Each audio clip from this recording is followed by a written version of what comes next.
everybody's not gonna like what you do. Everybody's not gonna like what you say, you know. But when you're passionate about it and you stand by it, then you can sleep better at night. I mean, for us, all three of us, you know, not just me and Katie, but you as well, Carrie. When you work as hard as we do, and we commit to what we do, you do two things. You inspire the people that want to be you or even better. Correct. And then for us individually, you got to do what makes you happy. You got to do what makes you happy. You got to get to a point where it's like people are they're gonna like, they're gonna dislike. You know, at this point now with social media, there ain't nothing but a double tap of like or dislike. You know, it's crazy. You got to have a plan. Everybody's got a dream. Everybody's got a goal. What's the plan? And your plan has got to have something I call the C5 complex. Your plan has got to be clear, concise, compelling, consistent, and committed. You got to have a plan. And when you're trying to do something that you're truly passionate about, there is no plan B. Okay. Plan B sucks. All right. Okay, so it's as simple as that. You got to have a plan. I mean, think about that for a second. 3 examples.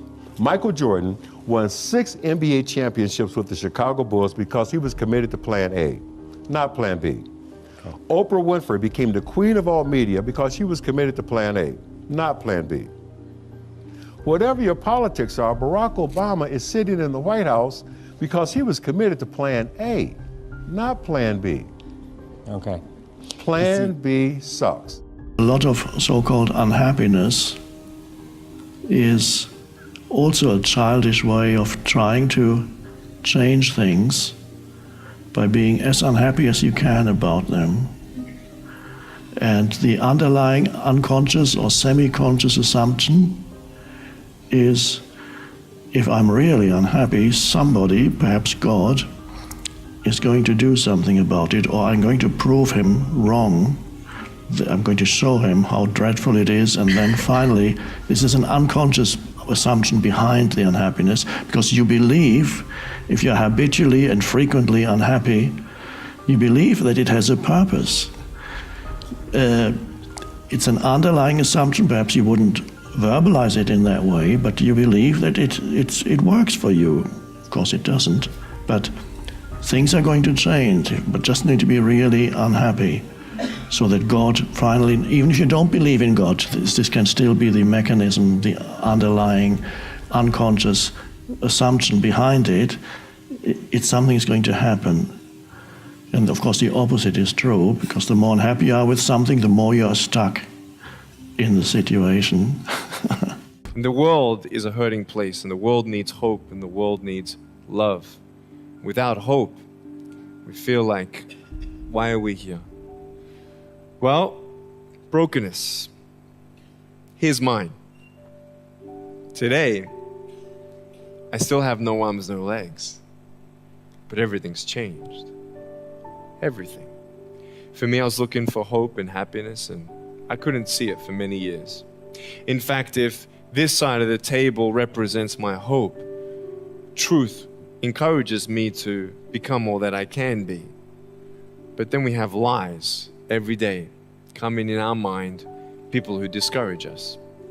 You know the people that you have in your life who, no matter how good of a day you're having, they'll bring you down.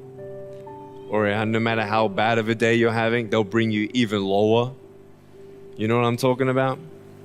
Think of the 3 biggest discouragers in your life. They're not your biggest discouragers. You are. You are. It only takes 3 seconds for me to tell you something discouraging, but then you may never forget my words. I've met so many 50-year-old women and 40-year-old women who still remember what their fathers told them that they wish they never heard. Words are powerful. When you hear those words and then your mind starts growing with these lies, Nick, you're not good enough. Nick, just give up. Nick, you're never going to get a job. You won't get married. You can't even hold your wife's hand. What kind of a father are you going to be if you can't even pick up your kids when they're crying?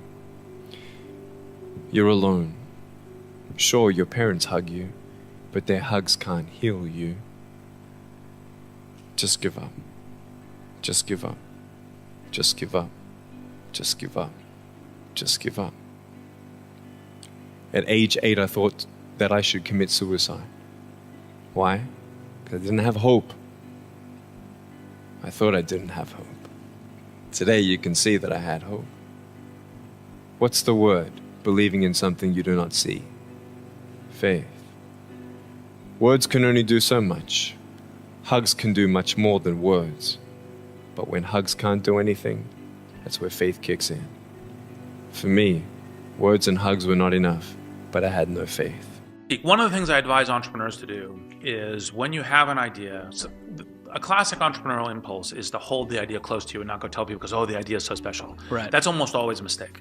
Go talk to Why is that a mistake? Yeah. It's a mistake because your actual real competitive advantage is not that you have this idea that you have locked away in your closet, which may or may not be accurate and you have no idea which it is. Your actual competitive advantage is if you're assembling the intelligence around, does this idea work? What is the right teams? What is the right learnings? And we're essentially in motion. But understand that naturally nobody is interested in your idea. The world could care less, and you have to persuade them, and you have to show that you're the one person out there that can do it. How you do what you do is more important than what you do. You could have a store serving customers with this or that, which perhaps would not be regarded as a very important job, and yet if that is done with a quality of presence where every customer who comes into your store, you give this person, just an example, your fullest attention, you appreciate him or her as a human being, you see how you can best serve him or her in the present moment, that is quality. And then you would be improving. Everybody who comes into contact with you would somehow experience a small lifting in their being, in consciousness.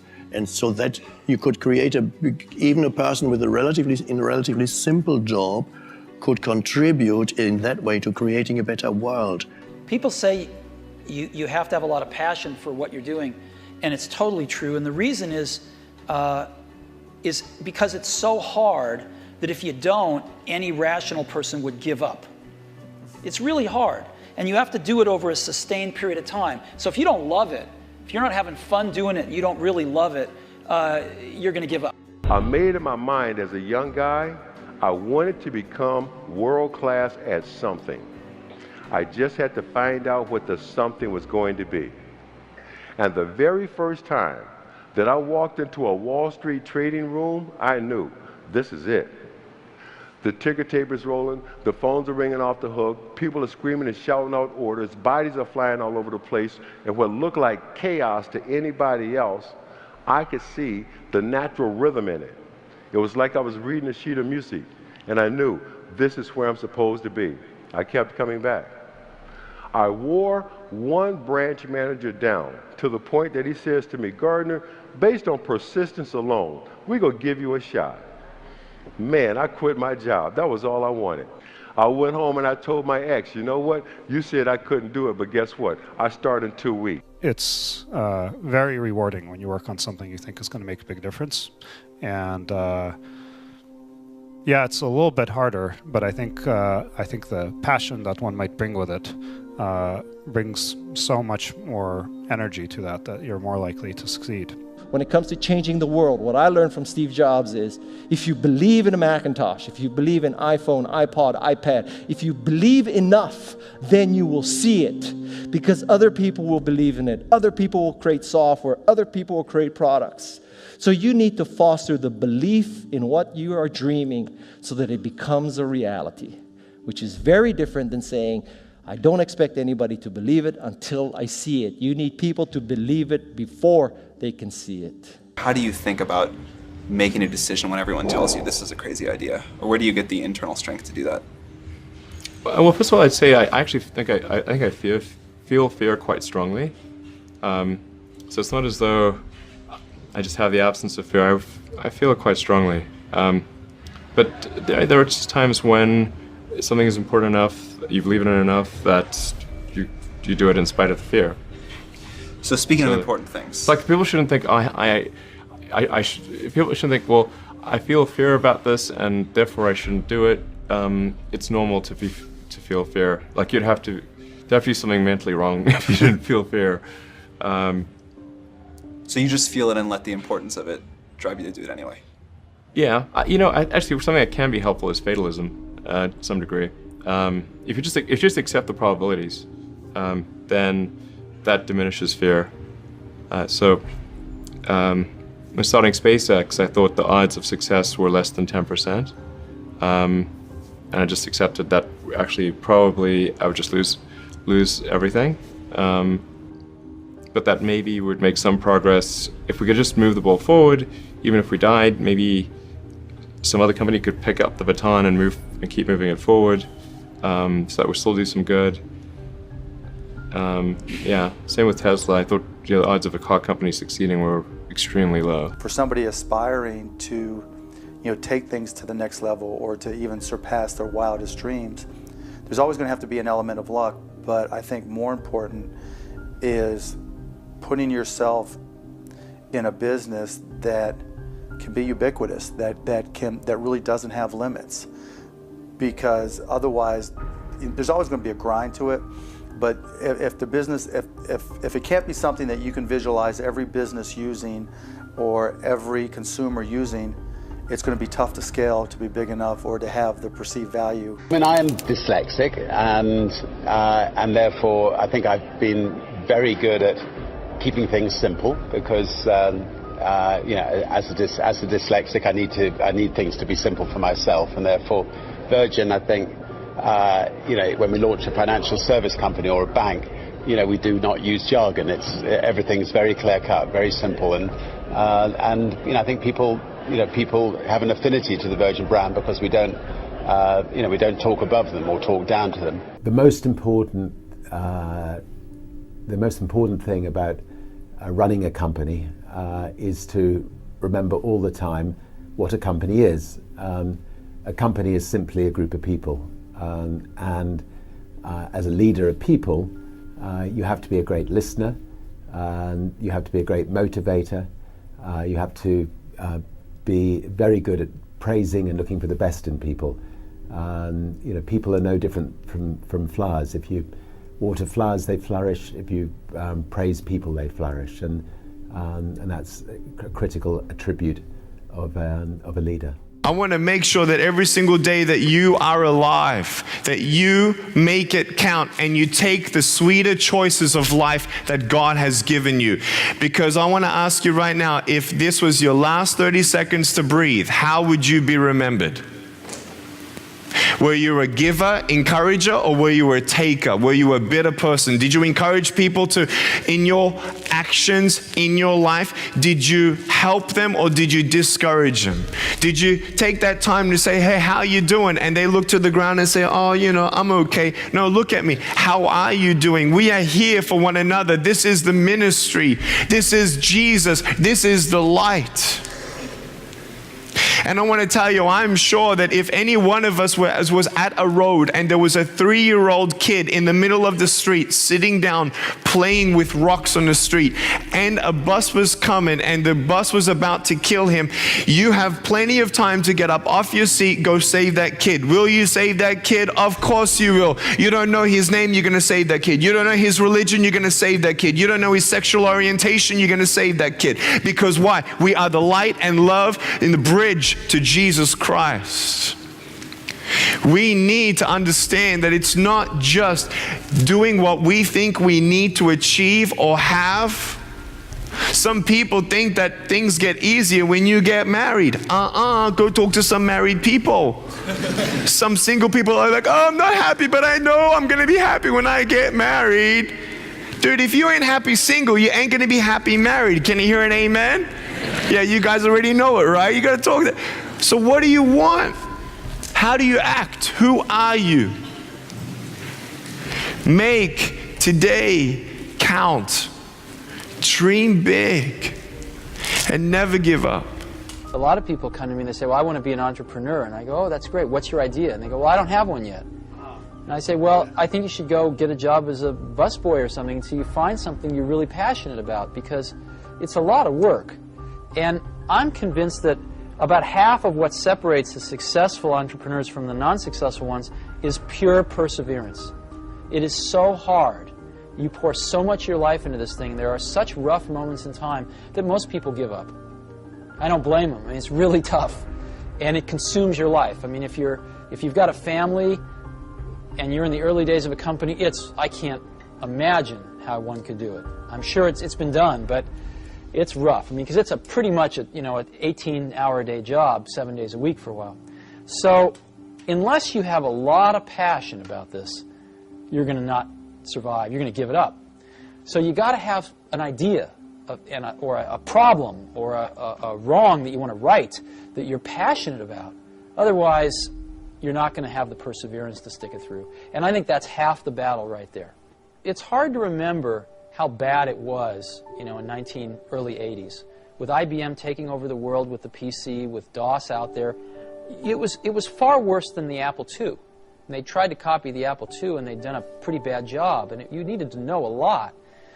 And so things were kind of slipping backwards. And Macintosh was, you saw the 1984 commercial. I hope you have that in your archives. Macintosh was basically this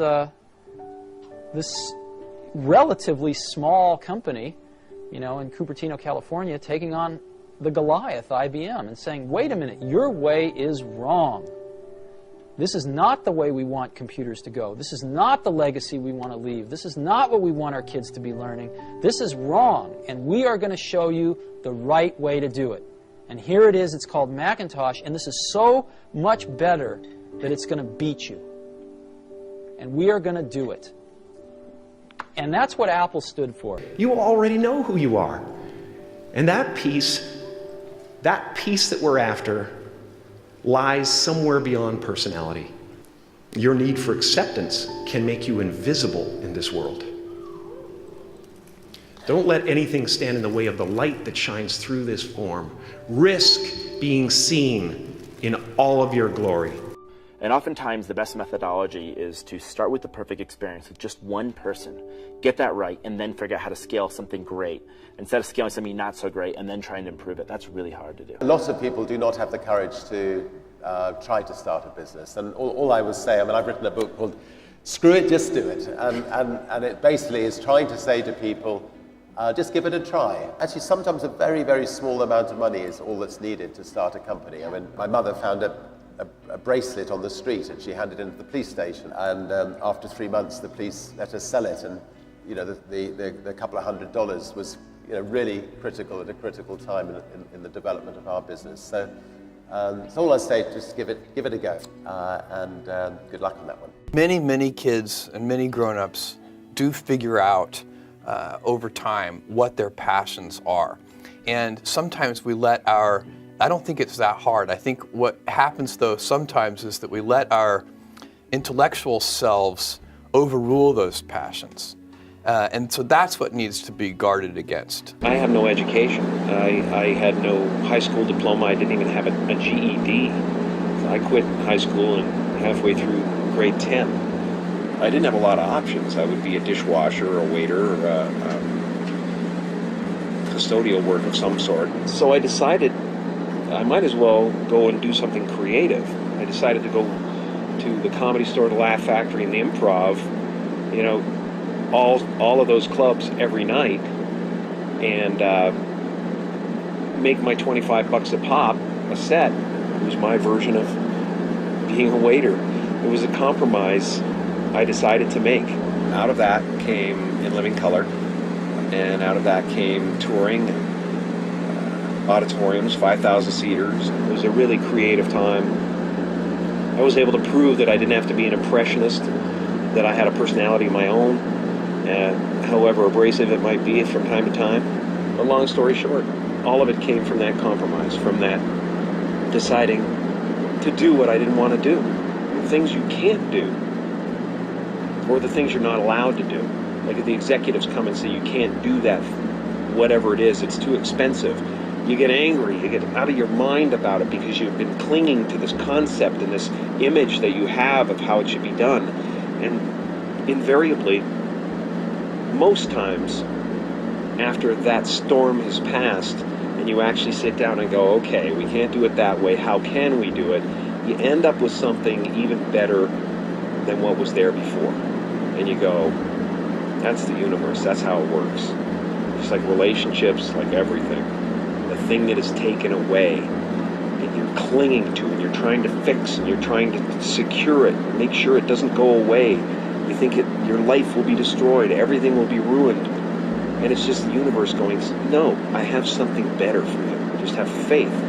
Sometimes compromise is actually the way to get to what you want. In areas of choice, you need to work on your weaknesses. For example, let's say I'm lazy. That's an area of choice. I'm not naturally lazy. I'm just lazy. It's a choice.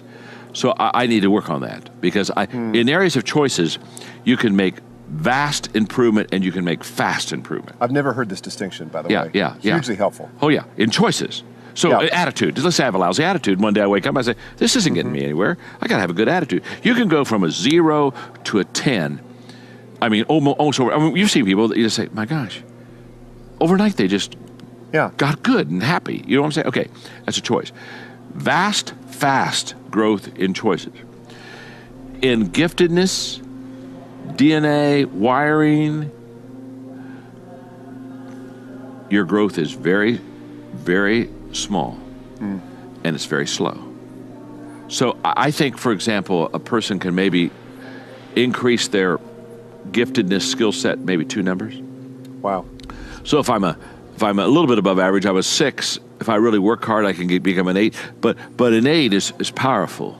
Yeah. 8 has a huge return. So what I tell people is in areas of giftedness, that's where you have to work on your strengths. If I'm a 2 in something, I'm very weak in a skill. If I worked hard, I could only become a 4. I'd still be below average. So what I tell people is, you got to ask yourself, is it going to give me the return? So in the area of strengths, you got to pour yourself into the things that you're already good at because that'll really set you apart from average. Yeah. But in areas of choices, go for those weaknesses because you and I don't you know people that are highly skilled but they have a lousy attitude or they're not self-disciplined and they're never going to get anywhere and they're never going to get anywhere because they didn't. So in areas of choices, work on your weaknesses, but in areas of strengths and skills, just work on your strengths. You know, one of the things that I do is I question a lot of things.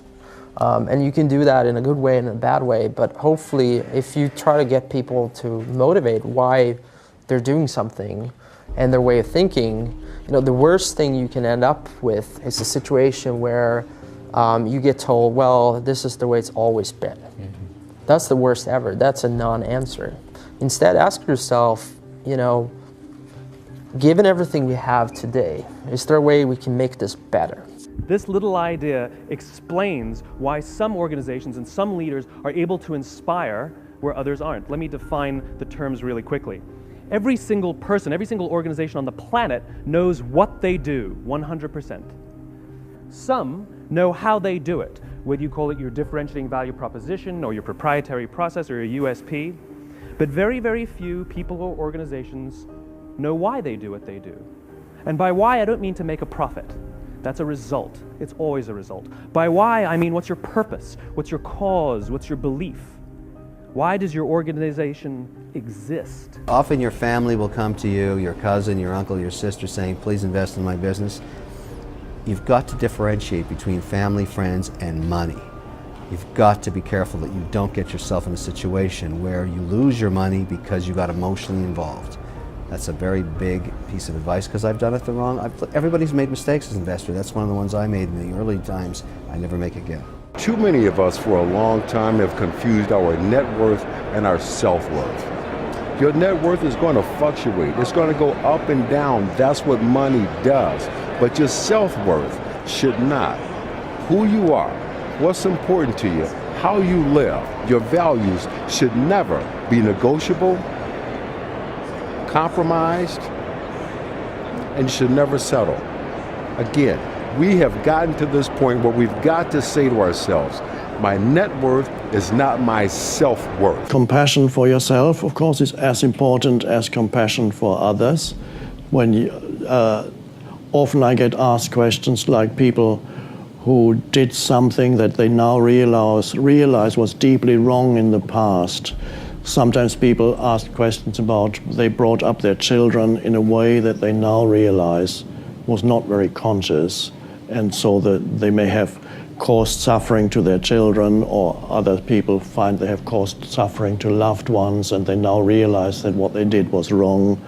And again, I say this is an example where you need to be compassionate with yourself, because no human being can act beyond their level of consciousness. So that was your level of consciousness at the time, and you could not go beyond that. And again here, to make demands upon yourself, up to a point it might be a good thing to if you, as long as you enjoy it, it's a wonderful thing. When the enjoyment of what you're doing is lost, then you have to be careful, because there you have to come to a stop and say, okay, there's something here that's not right, because I'm no longer enjoying what I'm doing. My advice to young chefs from the age of 16 to sort of 29, 30 is 14 years of a sponge. You're absorbing knowledge. Don't take a job for the sake of money. Don't worry about earning £500 a month or a year more somewhere else. Go and get knowledge, because that becomes a bigger passport for everything. The money will come once you've mastered your craft and you become incredibly talented. Work for big chefs and find a different level of comfort. When things get too comfortable and you're still living with your parents and you've still got your first job and you don't want to move out because everything's too comfortable, get out. Put yourself in a strange situation in the middle of Barcelona. Put yourself in the middle of Paris, put yourself in the middle of Belgium, and see what's available. It's amazing how much confidence it gives you, and more importantly, it's great to sort of eat and travel at the same time. Fantastic. Constantly seek criticism. A well thought out critique of whatever you're doing is as valuable as gold, and you should seek that from everyone you can, but particularly your friends.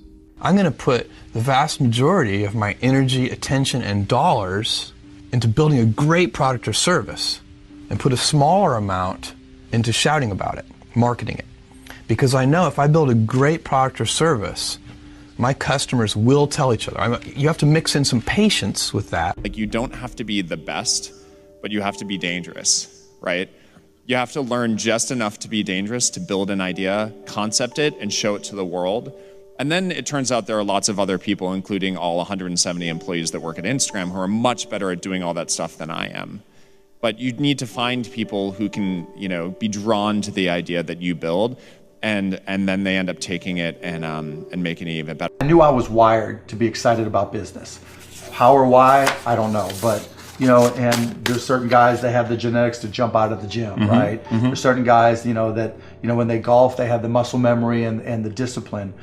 Dirk Nowitzki may not be the most talented guy in the NBA, but his discipline and his focus to do what's necessary to be successful, he's willing to do, and combine it with being 7 feet tall and being skilled, it makes him an amazing basketball player. So it's understanding what your skill set is, finding the right place to use those skills, and then going for it. Will that make you 250 grand? It depends if you pick the right industry. But whatever industry you pick, if you outwork everybody, if you try to be a little smarter than everybody, if you try to be a better salesperson than everybody, if you try to be better prepared than everybody, you've got your best chance. Because if you don't do it and somebody else does, I have the saying, work like someone's trying to take it all away from you. I actually work like someone's spending 24 hours, working 24 hours to take it all away from you. And that's kind of the way I look at it. And I remember asking my dad I wanted new basketball shoes because I was a basketball junkie back then. He's like, well, your shoes work. If you want a new pair of tennis shoes, you have to go out there and get a job. And I'm like, Dad, I'm 12 years old, and it just so happens he was playing poker with his buddies, and one of his buddies was like, well, I got a job for you. I've got these garbage bags that we distribute. You can sell them door to door. I'm like, okay.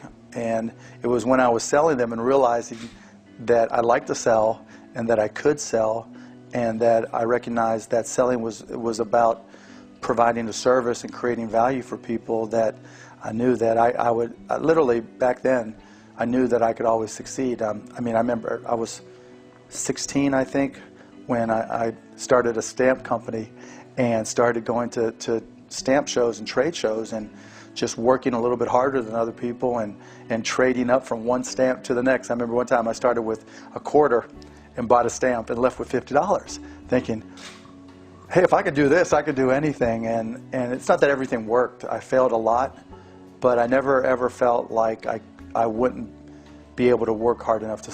So just go and do it, try, learn from it. You'll fail at some things. That's a learning experience that you need so that you can take that on to the next experience. And don't let people who you may respect and who you believe know what they're talking about, don't let them tell you it can't be done. Because often they will tell you it can't be done, and it's just because they don't have the courage to try it. I think people that look for great ideas to make money, aren't nearly as successful as those who say, okay, what do I really love to do? What am I excited about? What do I know something about? What's kind of interesting and compelling? You have to have an emotional investment in what you're doing. If you don't love what you're doing,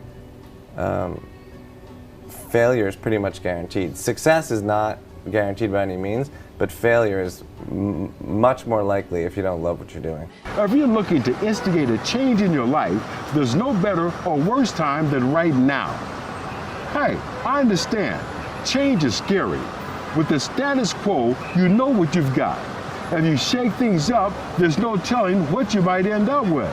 But two other things are true about change.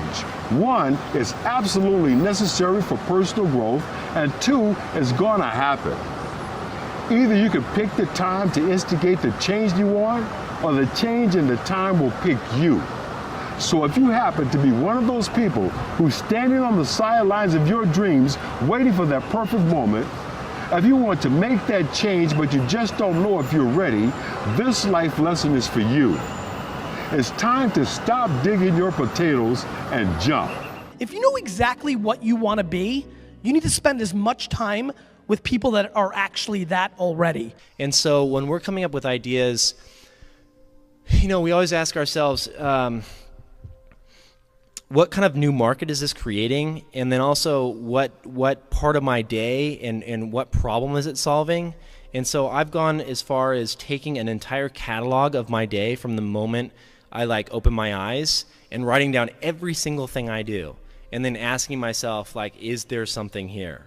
If you're not coming up with 10 ideas a day, that's why I have this thing. If I'm not filling up this page every single day, then my idea muscle will atrophy. And I started this in 2001, and I still do it every single day. You have to come up with ideas every single day, or the idea muscle atrophies. The good news is, after about 6 months of doing that, you're like a machine. People get surprised at how many ideas you could just have anywhere.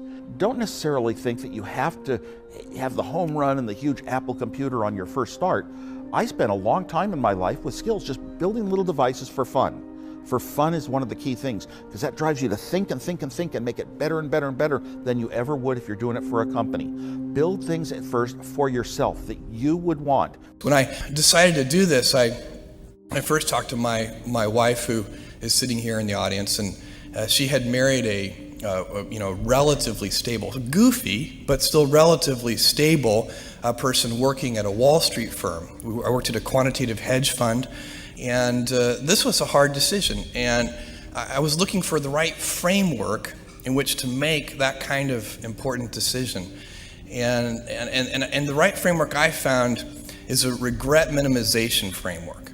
And so that's just a nerdy way of saying that you want to project yourself to age 80. And then think back over your life, and if you're 80, what are you want to minimize the number of regrets you have throughout that period of time. I think this is something a lot of people do, maybe subconsciously. Very few people probably name it regret minimization framework, because most people are healthier than that. But it was a very clear way for me to think about making that kind of life decision, and the way it helped was, I thought, okay, if I go do this thing and participate in this thing called the internet that I genuinely believe is going to be a big deal, and if I fail, am I going to regret having tried and failed? And I knew the answer to that was no. But I also knew that if I didn't try, that I would always regret that. I would always wonder, and it would haunt me, until that mythical day, which I actually hope will come. Because when you're trying to differentiate, when you're trying to do something different, there's going to be that gut moment, that gut sense. Is this right? Is this not right? If you're not having doubt, you're not pushing the boundaries far enough. Don't think about how do I get big fast. That will happen if you actually build something super meaningful and super important. So don't think about, what is the quickest way to success? Think about what is the best way to building something important that the world really needs. So when we see a kid with a lemonade stand, it's different than when we see a vending machine selling lemonade, even if it's exactly the same product, because the story around it is what people are paying for. So when I meet small business people, all I ask them is not what's their balance sheet, but what's their story. Why should I pick you? Why do I care about what you're doing? And if you start giving me all this inside baseball statistics about why you're 2% better than some other competitor, I'm already glazed over, because that's not part of the way I see the world. That I have to want this to exist in the world. I have to not, so it's a similar rule, just say, if this was successful and I had nothing and I was not involved and I got no money off it or would I want it to do well? And that's a great check, I think, to know if you really feel good about the idea and can be passionate about it. The hardest thing to do is start. You have all these ideas and everyone has an idea, but it's really about executing the idea and building the idea and attracting other people to help you work on the idea. That is the biggest challenge. But the way to begin is to get the idea out of your head, draw it out, talk about it, program it if you're a programmer, or make it if you're building something. One way to conceptualize what makes a good product is, good engineering is part of it, good design is part of it, but really it's, one way I think about it is maximizing the probability that someone shows up at the front door of your store or your website or whatever it is and ends up with a solved problem. And so I think when you are starting a new business, you don't want to go after giant markets, you want to go after small markets, and you want to take over those markets quickly. I'm better than I was when I left off. And my trainer believes I'm better than I was when I left off. When you're champion for so long, you carry a lot of people. Sometimes over the year, you realize a lot of the people are fake people because they live off to you. But I'm smart enough to find out who's who, and a lot of the people in my entourage, they're my friend, they're my close friend. So I trust what they're gonna tell me. If they tell me I don't think you should have gone back, they will tell me. They would have told me, and we're all on the same page here. I know I'm the best I've ever been, but fighting is a different thing. I come back not because it's easy. What I'm doing, when I'm gonna attempt, I do it because I come back because it's hard, and that's what makes it better for me, because it's hard and it's only a few people have been able to do it. And if I do it, and if people think it's impossible for me to do it, but if I do it, that means I'll be the first to do it, and I'll be very, very happy, and makes it unique for me. You realize along the way, or once you've won something, or once you've made a lot of money, it's like if you don't enjoy the journey, that moment is so fleeting. It's gone in a second, and if you don't have the inner mindset of loving yourself, of loving who you are, of loving what you do, of wanting to make an impact, of wanting to help others, of wanting to improve someone else's life, like that, it's honestly the most empty feeling if you think that's the only thing. And I remember I had this moment. I had worked so incredibly hard. It had been like 6 years of competing. Some people compete and win right away and they get these covers, and that's just what I thought would happen. And 6 years later, I'm still like not winning, not getting covers, nobody's noticing me. And finally, actually that year something shifted for me. The year that I won, swept everything. And what happened is the year prior to that, I had started training other people, go figure, training them for stage, really training them a lot in my studio, really wanting other people to win, like making their wins my win. And what happened is their journey became so much mine, and I became so just immersed in making someone else's life better that next year, it was like I was so fulfilled and happy, and that just radiated. I knew that my purpose wasn't just the body. I knew that my purpose was so much bigger than this one thing, that all of a sudden I showed up on stage as a totally different person. Literally, people were like, who are you? What happened? And I had this moment of, I let go of thinking this was everything, and I actually learned that the journey is about helping other people. It's about, really loving what you do and who you are, but loving the fact that you get to do what you love for other people. And that it literally flipped on a dime for me. And that was a moment of, wow, it's never about the titles. Those things are amazing, don't get me wrong, I love them, I'm not gonna lie. But if you don't do both, if you don't use them or use them as a platform for something, they're gonna be really empty because they're just a moment.